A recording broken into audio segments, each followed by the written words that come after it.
12 भावना पढ़ते हैं, 12 भावना में भी मंगतराज जी लिखा है, संबर सहित करो तप प्राणी मिले मुक्ति रानी। इस दुल्हन की यही सहेली जाने सब ज्ञानी। देखो जाने सब ज्ञानी है? कह रहे हैं भाई, संबर सहित करो तप प्राणी मिले मुक्ति रानी। इस दुल्हन की यही सहेली। अब क्या चुप हो गए? फिर तो बोल दिया था जाने सब ज्ञानी हैं। ज्ञानी ऐसे जानते हैं, ज्ञानी नहीं होते कैसे जानते कि जो भी तप किया जाता है वो संबर पूर्वक किया जाता है, यानी आगामी कर्म के आश्रय को रोक करके तप किया जाता है। वो तप इसलिए किया जाता है कि उससे हमारे कर्मों का क्षय हो। आचार्यों ने कहीं पर भी अवसर नहीं छोड़ा कि श्रावकों को कहीं पर भी अवसर छोड़ दिया हो कि श्रावक कहीं से बच निकले। 12 भावना का चिंतन करने के लिए किसे कहा गया? श्रावक और मुनिराजन दोनों को कहा गया है, लेकिन श्रावकों को भी तो 12 भावना का चिंतन करने के लिए कहा गया है। और 12 भावना में यही पंक्तियां हैं, संबर सहित करो तप प्राणी मिले। अरे संसार की रानी तो आपने बहुत प्राप्त कर लिया है, और संसार की रानियों में आप इस प्रकार से उलझे हो कि आपका एक नारा प्रारंभ हो गया। बताऊं, कलर टीवी कलर बेबी, ये नारा आपके पास चालू है। मानो बेबी बड़ी सुंदर होना चाहिए, टीवी कलर होना चाहिए, हैं? अरे इसी में तो उलझे हो। और इसी को छोड़ने के लिए आचार्य भगवंत कहते कसाय विषयाहारो त्यागो सा विद्यते। इन्हीं को छोड़ने के पश्चात ही तुम्हारा अनशन तप हो सकता है, इसके बिना अनशन तप हो नहीं सकता। इसलिए संबर सहित करो तप प्राणी मिले। अरे एक बार मुक्ति रूपी रानी को भी तो चयन कर लो भाई। संसार की बहुत सारी रानियों का चयन तुमने कर लिया। कितनी रानियों का चयन किया अभी तक है? क्या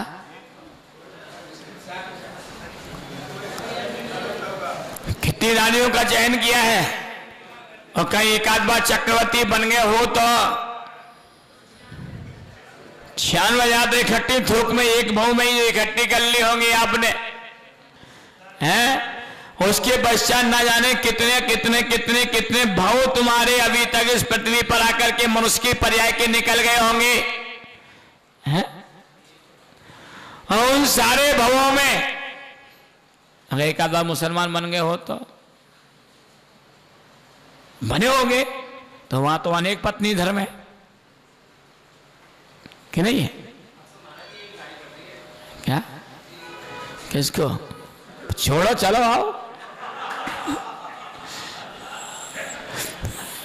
एक भारी पड़ रही है तो छोड़ो चलो आओ, सुल्लगी के बगल में बैठ जाओ। कौन ने मना किया? संबर सहित करो तब प्राणी मिले मुक्ति रानी। इस दुल्हन की यही सहेली जाने सब ज्ञानी। ज्ञानी सभी जानते हैं, लेकिन हम जो है जानते हुए भी, ज्ञानी जानते हुए भी ज्ञान जानते हैं, लेकिन फिर भी अनभिज्ञ बनते हैं। बच्चू सिंह जी ने सही कहा कि चतुर बनो,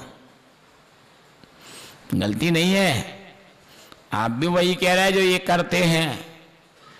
उन्होंने कहा आपने हमारे मन की बात कह दी, इसलिए सब लोग ताली बजा रहे थे आपकी बात पर कि आपने हमारे मन की बात कह दी है कि चतुर बनो। हम बनो नहीं, बन गए। क्या चतुर बन गए? इसलिए जो हमारे संसार के प्रयोजन भूत कार्य होते हैं, बातें होती हैं, चर्चाएं होती हैं, उनको तो हम बहुत जल्दी ग्रहण कर लेते हैं, लेकिन जो आत्मीय जन प्रयोजन भूत कार्य होते हैं वो हमारे पल्ले नहीं पड़ते। एक सज्जन हमसे कह रहे थे, महाराज आप इतना हाई पावर का प्रवचन करते हो कि वो हमारे अंदर घुसते ही नहीं। वो मैंने कहा पावर वहां ज्यादा लगा रहता है तो उस पावर के अंदर पावर बढ़ जाता है। जब पावर के अंदर पावर बढ़ जाता है तो हाई पावर हो ही जाता है। अरे चतुर व्यक्ति जो होगा वही तो हाई पावर की बात को समझ पाएगा। इसलिए आचार्य भगवान कहते हैं समस्त भावेच्छा त्यागेन स्वस्वरूपी प्रत्यपन विजयन तपः। समस्त प्रकार की इच्छाओं को छोड़ने के लिए, समस्त प्रकार की भाव इच्छाओं का त्याग करने के लिए, समस्त प्रकार की द्रव्य इच्छाओं का त्याग करने के लिए जो तप किया जाता है उसका नाम तप है। क्योंकि इच्छाओं को छोड़ने के लिए भी तप की आवश्यकता होती है, और यदि हमने एक बार इच्छाओं का दमन कर दिया तो तप में परिवर्तित हो गया। आचार्य उमा स्वामी जी महाराज ने कह भी दिया है इच्छा निरोधस तपः, इच्छाओं को रोक लेना। भैया जिनकी दृष्टि, मैंने एक दिन कहा जय दिठो तय पिठो, जहां वर्तमान में दृष्टि है वहां यदि हमारी पीठ हो जाए तो ही हम जो है वो तप के समकक्ष पहुंच सकते हैं, तो इच्छाओं को रोक सकते हैं। और यदि जहां पीठ है वही दृष्टि हो जाए तो इच्छाएं कभी हमारी रुक नहीं सकती और बढ़ती चली जाएंगी, और वे इच्छाएं ऐसी बढ़ती चली जाएंगे कि सतत निरंतर संसार का कारण बनती चली जाएंगी। पहले के वैद्य लोग सही काम कराते थे। किसी व्यक्ति को यदि टाइफाइड और मलेरिया हो गया और व्यक्ति वैद्य के पास पहुंच जाए तो वैद्य जी क्या कहते थे, देख भाई तुझे अपने आप को ठीक करना है तो आज का लंघन कर। है वो तप की परिभाषा सिखाना प्रारंभ कर देते थे बीमार आदमियों को। बीमार आदमियों को तप की परिभाषा सिखा दिया करते थे कि जो है तप करो, यानी कि जो है आप लंघन करो, उपवास करो, भूख से कम खाओ, आप भूख से ज्यादा मत खाओ। ये निश्चित है, वैसे भी वैज्ञानिकों ने सिद्ध किया जो व्यक्ति भूख से अधिक खाता है वो नियम से बीमार पड़ता है, नियम से बीमार पड़ता है, और जब भूख से कम खाता है स्वस्थ रहता है। इसलिए आचार्य भगवंतों ने जो तप की परिभाषाओं में सबसे पहले अनशन उपवास नहीं बनता है तो भाई भूख से कम खाओ, उमोदर तप कर लो, कुछ कम खा लो, एक आध रोटी कम खा लो, एक आध गिलास कम खा लो, वही तप की श्रेणी में आ जाता है। व्रत परिसंख्यान, पहले के लोग भगवान की पूजन करते करते मंदिर में नियम ले लेते थे। आज मेरी थाली में यदि 4 कटोरी आएंगे तो 1 कटोरी बाहर कर दूंगा, 2 कटोरी भी आएंगे तो 1 कटोरी बाहर करूंगा, एक ही आई तो वो 1 भी बाहर करूंगा। मंदिर से नियम लेकर के जाते थे, अपनी पतिव्रता धर्म पत्नी को कभी बताते नहीं थे कि आज मेरा नियम क्या है। वो सावक होते थे, पहले मंदिर से नियम लेके चले जाते थे। आज तो थाली में एक बार में जितना भी आ जाएगा उतने ही खाऊंगा, और संतोष पूर्वक उतना ही भोजन करके वापिस हो जाया करते थे। और आज अगर तुम कहीं तुम नियम लेके गए और पत्नी को नहीं बताया, उसने तुम्हें 1 रोटी रखी तो क्या कहोगे, रोज तो तुम 2 रोटी दी, आज तुमने 1 रखी है, हो गया तब पूरा। इसलिए जो भगवंतों ने कहा कि कसाय विषयाहारो, कसाय और विषय के त्याग करने के पश्चात ही वो तप कहलाता था, त्याग कहलाता था, उसके बिना नहीं कहलाता था। ये तो हुई आपकी व्रत परिसंख्यान की बात की है। मंदिर से श्रावक, व्रत परिसंख्यान अकेले मुनिराजों के लिए नहीं होता है, व्रत परिसंख्यान अकेले मुनिराजों के लिए नहीं होता है, श्रावकों के लिए भी होता है। क्योंकि श्रावकों के 6 आवश्यक कर्तव्यों में से एक कर्तव्य वह तप का कर्तव्य है।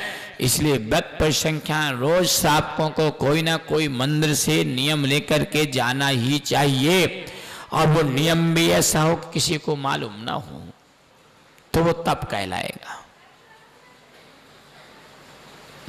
नहीं तो तप नहीं कहलाएगा।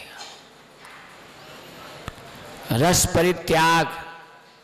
हमारे आचार्यों ने 6 दिन की 6 रस त्याग करने के लिए व्यवस्था बना दी थी। एक दिन में एक, जैसे रविवार को नमक, मंगलवार को मीठा, बुधवार को घी, गुरुवार को दूध, शुक्रवार को दही और शनिवार को तेल है। अब वो 6 रस होते हैं, दिन 7 होते हैं।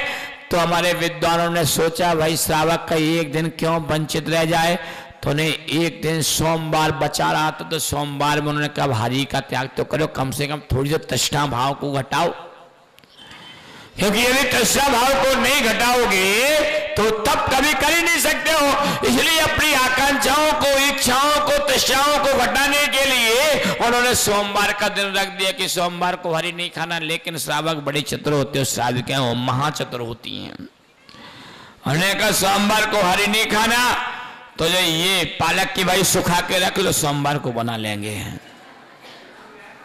वह तृष्णा तो लगी है खाने की, सुखा के खाओ चाहे गीली खाओ, हैं? कई लोग भिंडी सुखा लेते हैं कि सोमवार को भिंडी बना लेंगे, क्योंकि सब्जी नहीं बनेगी सोमवार को हरी, इसलिए उसी को बना लेंगे। अरे भाई तृष्णा तो हमारे उसी में लगी हुई है, आकांक्षा तो उसी में लगी है। सोमवार को सूखी सब्जी खाएंगे, पर खाएंगे जरूर। अरे नहीं खाओगे तो क्या प्राण थोड़े निकल जाएंगे भाई, हैं? लोग कहते खाएंगे नहीं तो प्राण निकल जाएंगे। मैं तो बैठा 7 दिन से, मैं तो नहीं खाया, और बोल भी रहा हूं इतने दम से, जितने दम से पहले नहीं बोलता था। मट्ठे में बहुत बड़ी एनर्जी आती है, हैं? मट्ठे में बहुत बड़ी एनर्जी आती है। मट्ठा पीने से जो है सारी बीमारियां भाग जाती हैं और अपने आप शक्ति बढ़ती चली जाती है। इसलिए मट्ठा रोज पीना चाहिए, 2 गिलास। तो सोमवार को हरी, मंगलवार को मीठा। चतुर हैं सभी। आज मीठे का त्याग है तो भाई मुनक्का की व्यवस्था कर लेना अच्छी तगड़ी वाली, या किशमिश की व्यवस्था कर लेना। अरे लो, हो गया मीठे का त्याग है। 2 रुपए का मीठा छोड़ा और 10 रुपए की मुनक्का चाट गए, बताओ, है? छुआरे का बूरा बना लेंगे, शक्कर नहीं खाना, छुआरे का बूरा चल जाएगा काम में, इसमें क्या दिक्कत है? तो क्या तृष्णा? अरे त्याग किस लिए किया जाता है? तब किस लिए किया जाता है कि जो तृष्णाएं हैं, इच्छाएं, उनको कम करना। इधर घट रही इच्छाएं की बढ़ रही, और बढ़ गई भाई। 4 काम और बढ़ा लिए तुमने अपने, कहां तप हुआ? आचार्य भगवंतों ने इसलिए कहा इच्छा निरोधस तपा, इच्छाओं को रोक करके उस तप को करना चाहिए।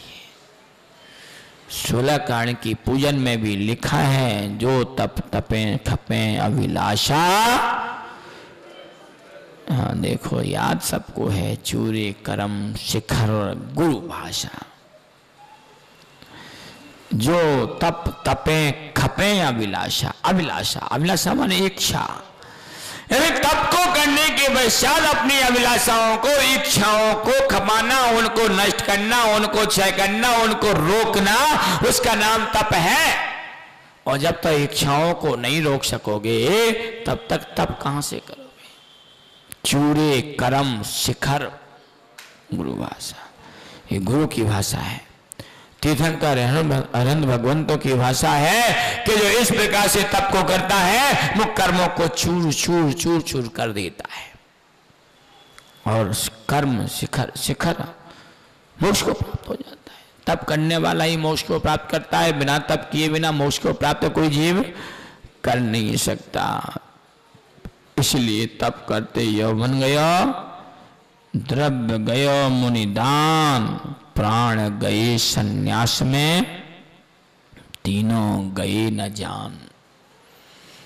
नीतिकार कह रहे इस बात के लिए कि तप करते यौवन गयो, अरे हमारी युवा अवस्था तप करते करते भी निकल जाए तो ये मत मान लेना कि वो चलेगी, अरे कभी ना कहीं फिर मिल जाएगी भाई।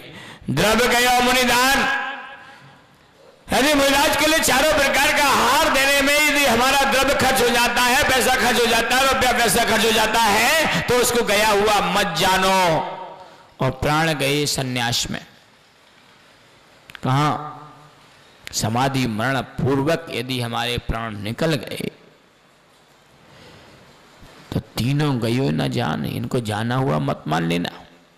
अब आजकल तो क्या होता है, बुढ़ापा तो आ गया, जाने की तैयारी सभी को मालूम है जाने वाले हैं, फिर भी लग जा करके अस्पताल में वेंटिलेटर में घुसेड़ देते हैं उसको, ले भाई और पड़ा रहता हूँ और सड़ता रहे उसमें, है मालूम है जाएगा।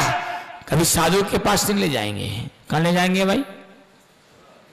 वेंटिलेटर ले जाएंगे। अरे भाई जीवन की अंतिम चरण में तो कम से कम सन्यास को धारण कर लो, जीवन की अंतिम चरण में तो समाधि मरण पूर्वक अपने प्राण निकाल लो। सारे जीवन में कुछ नहीं किया, अब जीवन के अंत में तो कर लो। सो कहते लोग क्या कहेंगे, बस इसी में सारी दुनिया मरी जा रही है कि लोग क्या कहेंगे, हैं? अरे तुम वेंटिलेटर में पड़े रहोगे तो भी दुनिया को चिल्लाना है, और अगर मुराज की शरण में पहुंच जाओगे तो भी दुनिया को चिल्लाना है, दोनों में चिल्लाना है। लोग वही कहेंगे देखो मर रहा है, फिर उसको वेंटिलेटर में रखे, जबरदस्ती उसको सांसें दिलवा रहे करते।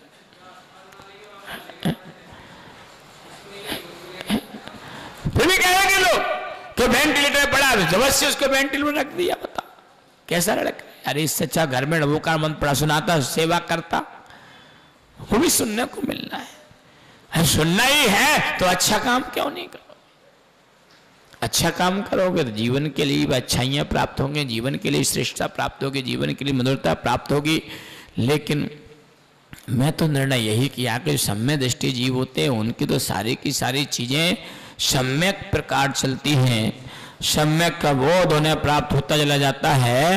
वे कभी भी अपने आप को धर्म कर्म तप ज्ञान इन सब से कभी विमुख नहीं करते हैं। वे कभी देव पूजा साधुओं की परिचर्या इन सारी चीजों से अपने आप को अलग नहीं रखते हैं। वे धर्म चर्चा से अपने आप को अलग नहीं रखते। वो सर्वासिद्धि में रहने वाला देव एक समय भी उसका अपना खाली समय नहीं जाता, हर समय धर्म चर्चा करता रहता है, क्योंकि वो सम्यक दृष्टि